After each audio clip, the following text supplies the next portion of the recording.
Madame,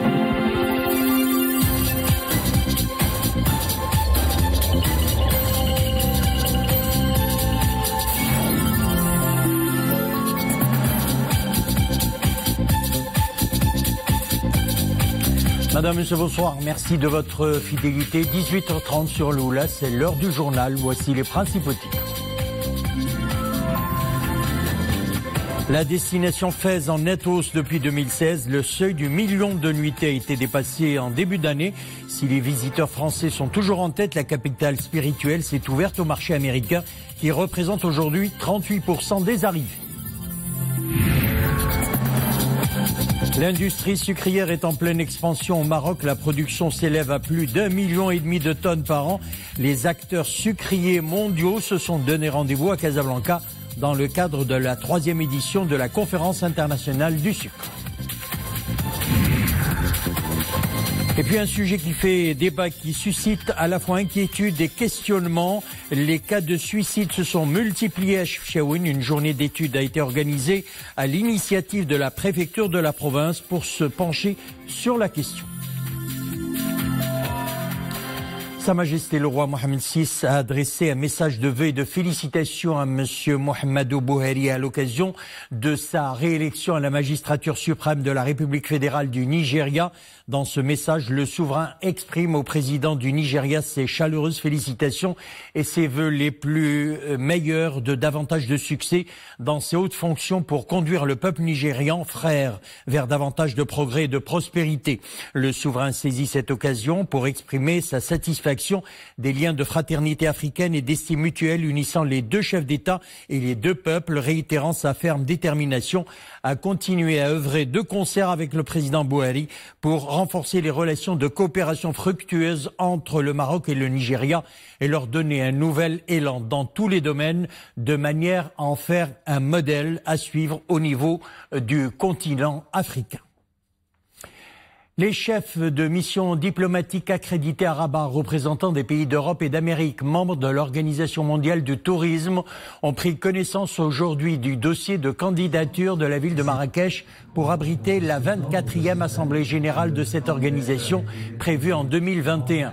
Dans une allocution de circonstance, le ministre du Tourisme, du Transport aérien, de l'Artisanat et de l'Économie sociale, Mohamed Sachid, a souligné que la candidature du Maroc pour accueillir la 24e Assemblée générale de l'OMT sera l'occasion de mettre en avant les atouts du royaume dans le secteur touristique. L'Organisation mondiale du tourisme regroupe 158 pays, 6 membres associés et plus de 500 membres affiliés représentant le secteur privé, des établissements de l'enseignement, des associations de tourisme et des autorités touristiques locales. Et puis en tourisme toujours, en parlant tourisme toujours, la destination touristique Fès, nous le disions, amorce une croissance en très nette hausse depuis 2016. L'embellie se poursuit. Cette année, en novembre dernier, le seuil du million de nuitées a été dépassé, favorisé par l'inauguration du nouveau terminal de l'aéroport Fès-Saïs. Les visiteurs français sont toujours en tête, mais la capitale spirituelle connaît de fortes arrivées de touristes outre-Atlantique. Le marché américain représente 38% des arrivées. Nabila Komimi, Mustafa Zahiri et Mounia Marouche. Au fur et à mesure qu'ils déambulent dans les dédales de l'ancienne Médina, ces touristes américains se laissent guider par les produits d'artisanat de ces souks propices à la flânerie. Le cœur palpitant de la capitale spirituelle ne cesse de fasciner les touristes du monde entier. Et les Américains ne font pas l'exception.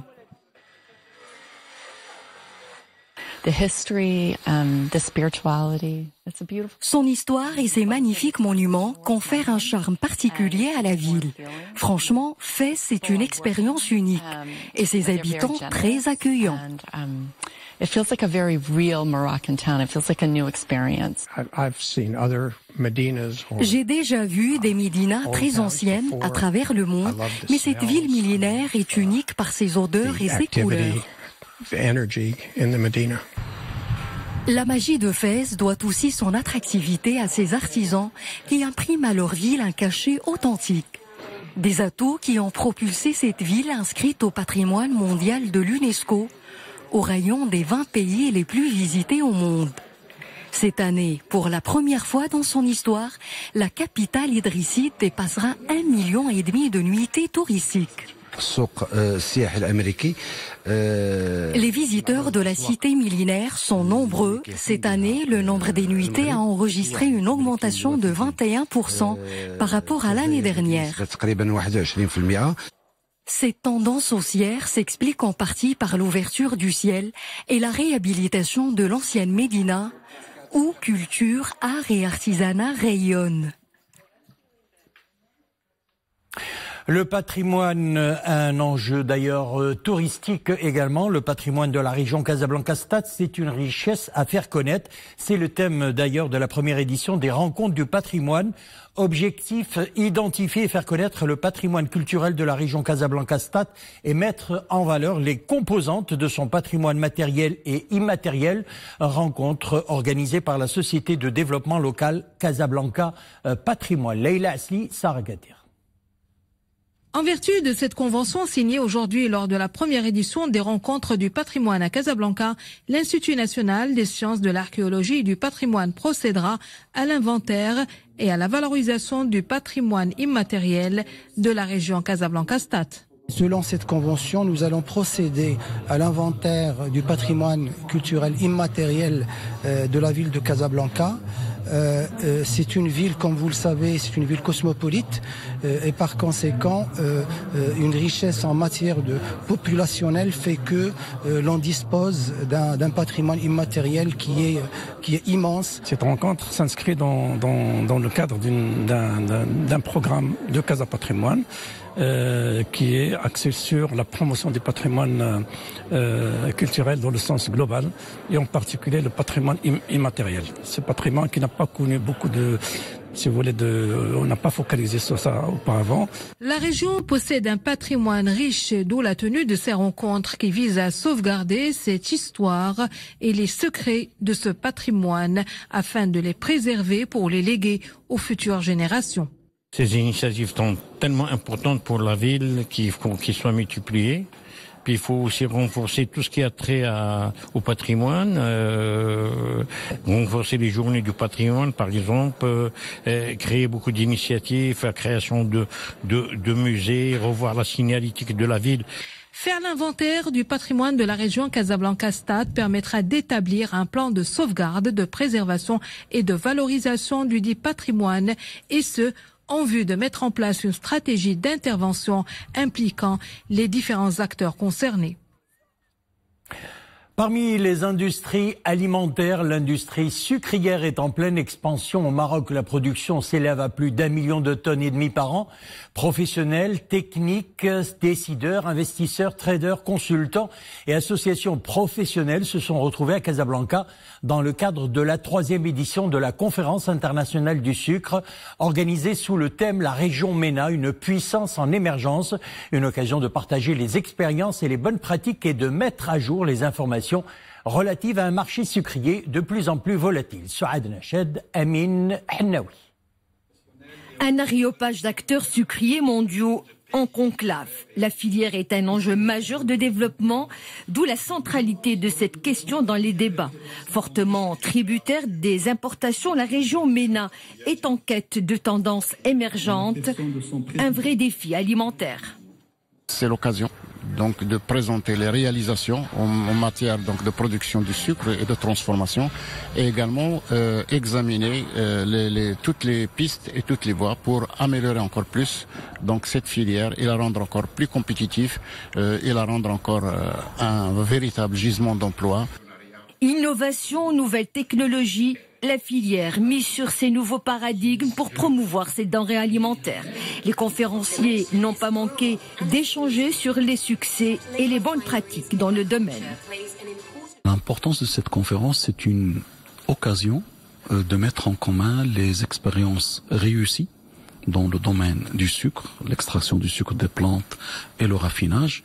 Et c'est aussi une fenêtre de nos acteurs nationaux de l'écosystème sucrier sur les nouvelles technologies, sur l'évolution de la recherche et développement et l'innovation pour continuer dans le chemin de l'excellence. Au Maroc, 10 ans après un ambitieux plan de relance de la filière, des avancées significatives ont permis un taux de couverture moyen des besoins de 46%, soit 83% de l'objectif fixé à l'horizon 2020.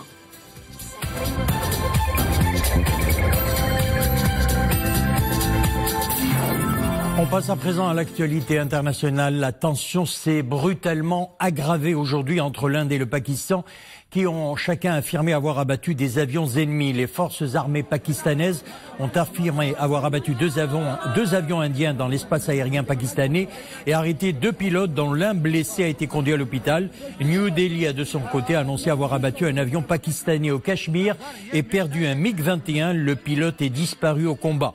Le Premier ministre pakistanais a fait part de son inquiétude quant à la suite des événements. Les événements se précipitent dans la région depuis que l'armée indienne a affirmé avoir mené mardi une frappe préventive contre un camp d'entraînement au Pakistan d'un groupe armé. Grave accident ferroviaire en Égypte. 25 personnes ont été tuées aujourd'hui quand un train arrivé à vive allure en gare centrale du Caire s'est encastré dans un mur en bout de quai dans un des lieux les plus fréquentés de la mégalopole égyptienne. 50 autres personnes ont été blessées selon un bilan officiel. L'accident survenu dans la matinée a provoqué un important incendie et endommagé une partie des installations de la gare centrale, station Ramsès. Une commission d'enquête a été constituée pour déterminer les causes de cet accident. Et puis 17 civils ont été tués dans l'explosion d'un cadavre piégé dans le centre du Mali. L'attaque de Diane Kabou a également fait 15 blessés parmi les civils. Les parents d'un homme disparu qui était allé chercher de la nourriture pour son bétail ont découvert son cadavre dans la commune de Diane Kabou, a expliqué une source sécuritaire. Les hommes armés qui ont assassiné l'homme ont mis dans et autour de son corps des explosifs, a indiqué la police. C'est une méthode que les djihadistes utilisent pour avoir le plus grand nombre de victimes. Et puis au Nigeria, Muhammadu Buhari, nous lisons, a été réélu président du Nigeria avec 56% des voix selon les résultats définitifs communiqués par la commission électorale ce matin, avec les résultats des 36 États du pays ainsi que de la capitale fédérale Abuja. M. Buhari a gagné en comptant une avance de près de 4 millions de voix par rapport à son principal rival, Atiku Abubakar, à 56% contre 41%. L'opposant Abubakar a dénoncé une parodie d'élection au Nigeria et annoncé qu'il allait saisir la justice pour contester les résultats. Et puis le président américain et nord-coréen se sont retrouvés à Hanoï, deuxième sommet, 8 mois après leur rencontre historique à Singapour. Je pense que ce sera un succès, a lancé Trump, espérant que ce tête-à-tête qui doit être centré sur la dénucléarisation de la Corée du Nord soit équivalent ou meilleur que le premier. Je suis certain qu'il y aura cette fois de grands résultats qui seront salués par tous, a de son côté assuré l'homme fort de Pyongyang. Quelques heures avant la rencontre, Donald Trump avait une nouvelle fois promis à son ami Kim Jong-un un spectaculaire développement économique si la Corée du Nord acceptait enfin de renoncer à son arsenal nucléaire.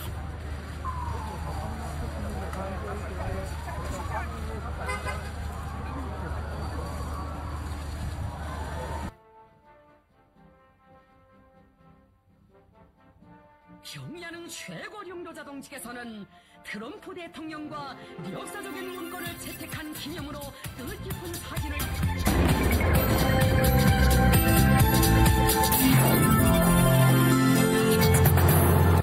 On revient chez nous, c'est un sujet qui fait débat et qui suscite à la fois inquiétude et questionnement depuis quelque temps. Les cas de suicide se sont multipliés à Chefchaouen. L'année 2017 a enregistré un chiffre de 45 suicides dans la province. Pour se pencher sur les causes de ce phénomène dramatique pour les familles et les proches, une journée d'études a été organisée à l'initiative de la préfecture de la province. Iman Ablou. Chefchaouen, une province tristement célèbre pour un phénomène qui inquiète, le suicide. À lui seul, le mois de février a enregistré 2 cas de suicide par pendaison, une trentenaire laissant derrière sa petite famille et une jeune élève qui a mis fin à ses jours à Douart Fouzal, dans la commune rurale Bebtaza.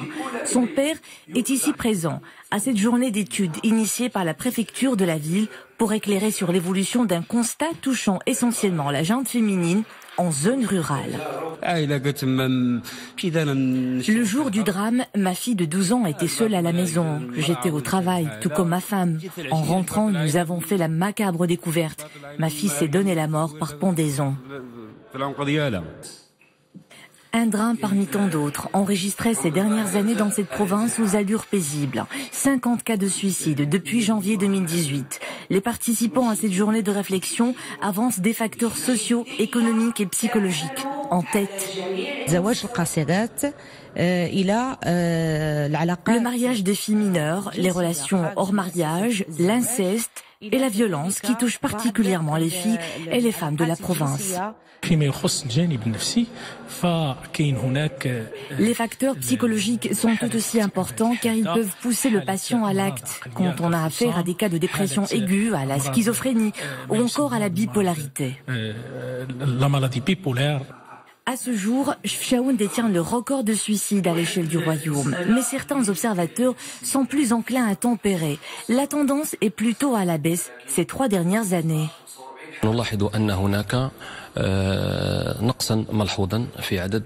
Depuis 2015, nous constatons une certaine baisse des cas de suicide. L'OMS place d'ailleurs le Maroc en dessous de la moyenne à l'échelle internationale.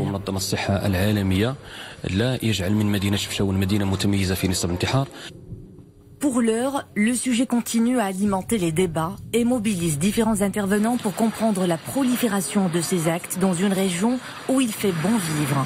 Les efforts menés sur le terrain portent leurs fruits. En 2017, près de 130 tentatives de suicide auraient été avortées de justesse. Voilà, c'était un sujet signé Fenna Chakel Alaoui sur le commentaire d'Iman Ablo. C'est une découverte extraordinaire qui a été faite en Équateur. Une tortue géante que l'on pensait morte depuis plus d'1 siècle a été découverte dans l'archipel des Galápagos. Une femelle adulte qui fait partie des 15 espèces de tortues géantes recensées dans l'archipel. Aucune explication n'a été apportée par les scientifiques. Les scientifiques qui considèrent d'ailleurs que ces espèces de tortues sont arrivées sur place il y a plus de 3 à 4 millions d'années. Ils doivent leur longévité exceptionnelle à une capacité génétique permettant de réparer l'ADN selon les scientifiques.